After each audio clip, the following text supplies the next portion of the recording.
Hello दोस्तों, आज हम सीसीआर के एक नए क्वेश्चन का डिस्कशन करेंगे।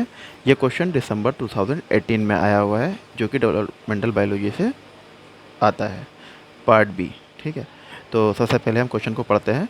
क्वेश्चन है, both TGF beta transforming growth factor beta and sonic hedgehog signals play important roles in both neurulation and cell fate patterning of the neural tube, which one of the following statement is true. ठीक है, तो यहाँ पर option दिए हैं, high levels of BMP bone morphogenic protein. BMP की full form होती है bone morphogenic protein. Specify the cells to become epidermis. Second option है, very low levels of BMP specify the cells to become epidermis. Third option है, high levels of BMP specify the cells to become neural plate. Fourth option है, intermediate levels of BMP do not effect the formation of neural crest cells. तो यहाँ जो correct option है वो first option है। ठीक है, high levels of BMP specify the cells to become epidermis. तो दोस्तों ये क्वेश्चन हम बहुत ध्यान से, पहले आप इस क्वेश्चन को पॉज करके पढ़ लेंगे, फिर उसके बाद हम इस पर डिस्कशन करेंगे। ठीक है, तो हम चलते हैं क्वेश्चन के आगे की तरफ। तो यहाँ पर ये जो वर्ड यूज़ किए गए हैं, neurulation, cell fate patterning, neural tube, BMP, ये जो वर्ड्स हैं, इन वर्ड्स के मीनिंग अगर आपको नहीं पता, एपिडर्मिस किसे कहते हैं ना, तो जब तक आपको ये मीनिंग नहीं पता होगा तो आप इस क्वेश्चन का आंसर नहीं निकाल सकते। ये क्वेश्चन बहुत ज़्यादा टफ क्वेश्चन है। ये क्वेश्चन आप किसी किताब को पढ़कर नहीं कर सकते, क्योंकि ये किसी किताब से नहीं, ये रिसर्च पेपर से ही इसका आंसर निकलता है। तो इस क्वेश्चन को सॉल्व करने के लिए आपको रिसर्च पेपर पढ़ना पड़ेगा। रिसर्च पेपर भी एक रिसर्च पेपर नहीं, कई रिसर्च पेपर पढ़ने के बाद आपको इसका आंसर मिल सकता है।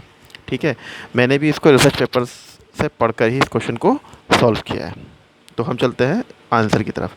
तो हम इसकी जो टर्मिनोलॉजी है, neurulation, cell fate patterning, neural tube, neural plate, ठीक है, BMP बोन मॉर्फोजेनिक प्रोटीन, इन सब के बारे में पॉइंट टू पॉइंट डिस्कस करके चलेंगे। ठीक है, तो सबसे पहले हम आते हैं पहले स्लाइड पे। डोर्सल का क्या मतलब होता है? Relating to the upper side और back of an animal, plant और ऑर्गेन। आप देखते हैं कि जो एनिमल होते हैं, कुछ एनिमल्स के पीछे पर होते हैं, ठीक है, तो इसे कहते हैं डोर्सल साइड, पीछे वाला साइड, बैकबोन वाला साइड जो होता है वो डोर्सल साइड कहलाता है। ठीक है, अब आ जाते हैं हम वेंट्रल की तरफ। वेंट्रल किसको कहते हैं? ठीक है, तो वेंट्रल के बारे में अगर हम बात करेंगे, ऑन और relating to the underside of an animal और प्लांट, एब्डोमिनल, मतलब जो स्टमक बेली साइड्स होता है उस साइड को हम कहते हैं वेंट्रल साइड्स। ठीक है, तो डोर्सल जो कमर की तरफ होता है, बैकबोन की तरफ होता है, पीछे की तरफ होता है। वेंट्रल जो फ्रंट पार्ट होता है, एब्डोमिनल पार्ट होता है ना, और जिसे हम कह सकते हैं बेली पार्ट, है ना, तो ये वेंट्रल साइड कहलाता है एनिमल में। ठीक है, अब आ जाते हैं न्यूरल ट्यूब किसको कहते हैं। न्यूरल ट्यूब बहुत इंपॉर्टेंट है, क्योंकि क्वेश्चन पे आंसर ही इससे निकल के आ रहा है। Neural tube A hollow structure from which the brain and spinal cord form. Neural tube एक हॉलो स्ट्रक्चर है जिससे ब्रेन और स्पाइनल कोड जो है इसका फॉर्मेशन होता है ना। एम्ब्रोयो में होती है ये न्यूरल ट्यूब, है ना, in an embryo. Neural tube कहाँ होती है? एम्ब्रोयो में, है ना। A hollow structure from which the brain and spinal cord form. ठीक है, चलते हैं नेक्स्ट पॉइंट की तरफ। Neurulation. Neurulation refers to the folding process. क्या है? फोल्डिंग प्रोसेस है इन वर्टिब्रेट एम्ब्रोज। एम्ब्रोज में जो वर्टिब्रेट एम्ब्रोज होते हैं उसमें जो फोल्डिंग प्रोसेस होता है उसको न्यूरुलेशन कहते हैं। अब इसमें क्या क्या इंक्लूड होता है? Which include the transformation of the neural plate into the neural tube.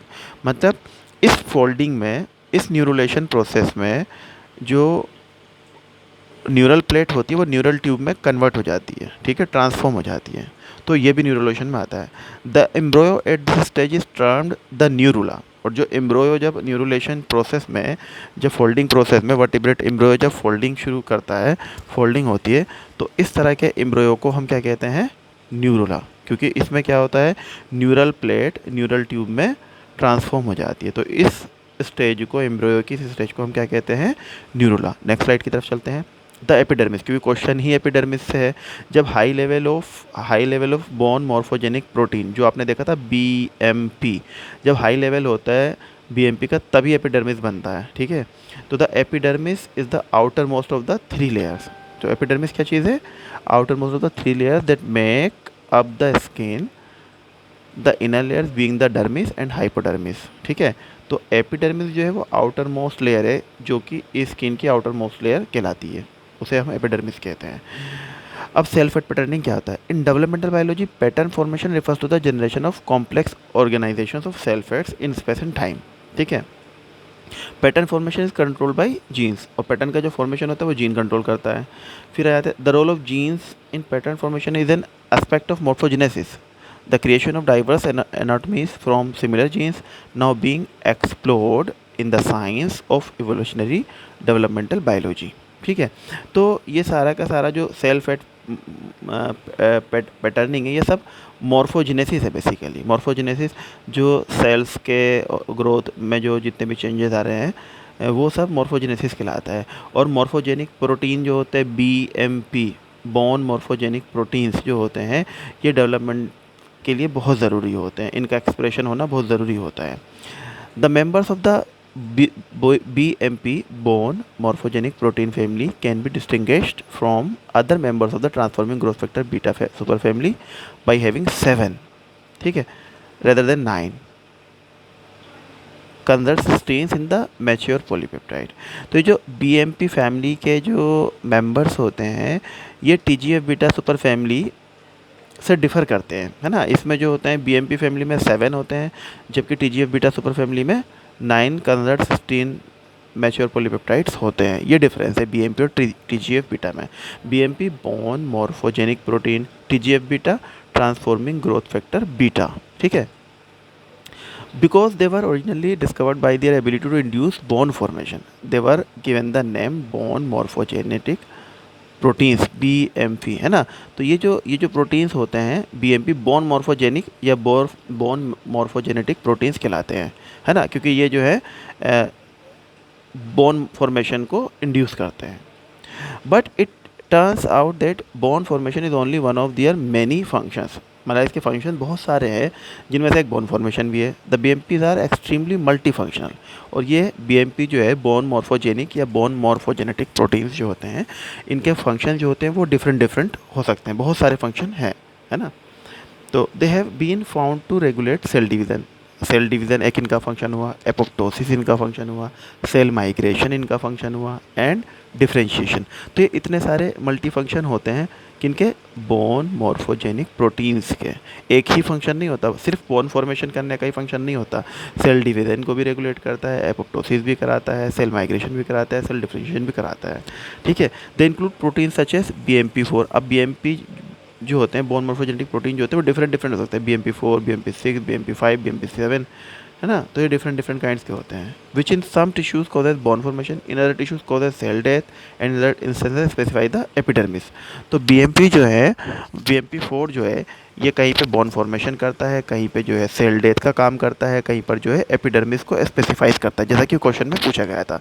तो high level of BMP specify the epidermis. ठीक है, यही आंसर था first option. And BMP which is important neural tube polarity, इसका जो BMP है वो neural tube formation में भी, पोलैरिटी में भी ज़रूरत है, किडनी डेवलपमेंट में भी ज़रूरत है, और स्पर्म के फॉर्मेशन में भी ज़रूरत है। इतने सारे रोल ये भी हैं BMP के। ठीक है, तो एक gradient high concentration of BMP signaling specify cell fates, जो क्वेश्चन में पूछा गया था सेल फेट्स पैटर्निंग। तो पैटर्निंग क्या है? जो डेवलपमेंट होता है उसको पैटर्न कहा जाता है, जो ग्रोथ होता है उसको पैटर्न कहा जाता है। तो उसका हर किसी का एक अपना ग्रोथ पैटर्न होता है, एम्ब्रियो के डेवलपमेंट का एक पैटर्न होता है, तो उसको कहते हैं सेल फेट्स पैटर्निंग, है ना, जो कि क्वेश्चन में दे रखा था।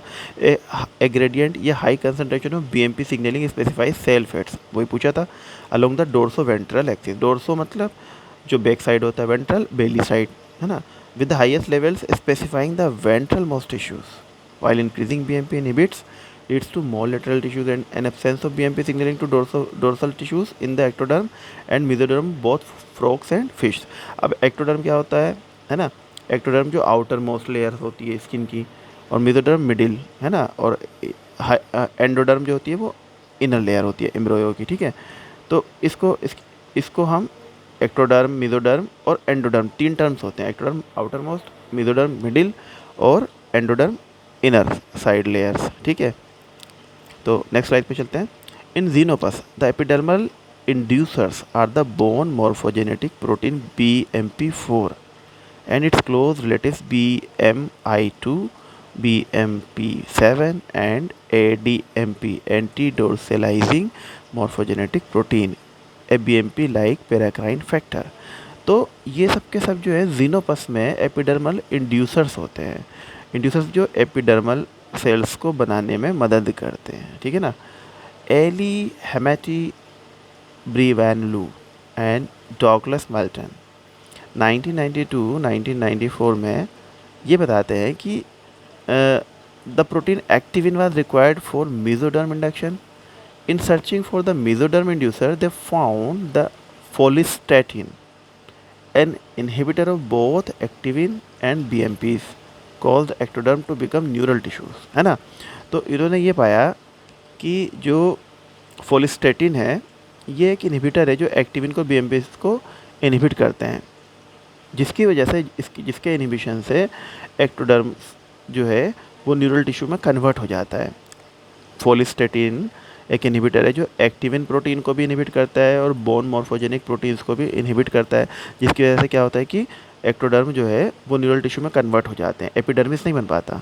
तो BMP का अगर हाई लेवल होगा तो एपिडर्मिस बनेगा, और BMP को अगर इनहिबिट कर दोगे आप, चाहे वो फोलिस्टैटिन से करो या किसी और केमिकल से करो, है ना, तो इसके इनहिबिट होने से क्या होगा कि एपिडर्मिस नहीं बनेगा, और अगर BMP का हाई लेवल होगा तो एपिडर्मिस बनता है ना।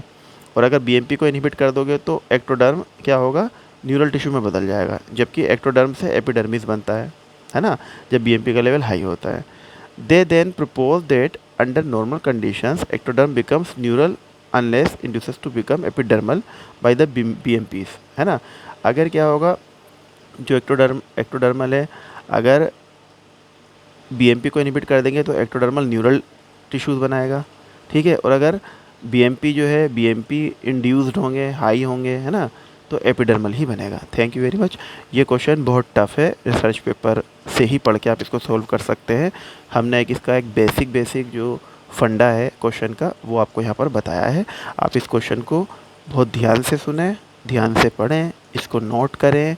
इसको समझने के लिए आपको टर्मिनोलॉजी भी आना ज़रूरी है, और आपको क्वेश्चन समझ में आए तो आप इसको लाइक करें, सब्सक्राइब करें हमारे चैनल को, और CCR के नेक्स्ट टफ क्वेश्चन आप हमें कमेंट बॉक्स में कमेंट करें ताकि हम आपको उनका सॉल्यूशन प्रोवाइड कर सकें। आप किसी भी क्वेश्चन को टेक्स्ट बुक में कमेंट कर सकते हैं, ठीक है, हम उसको सॉल्व करके हम बताएंगे, ठीक है। Thank you very much. आप सब्सक्राइब करें हमारे चैनल को और क्वेश्चन को लाइक करें। Thank you.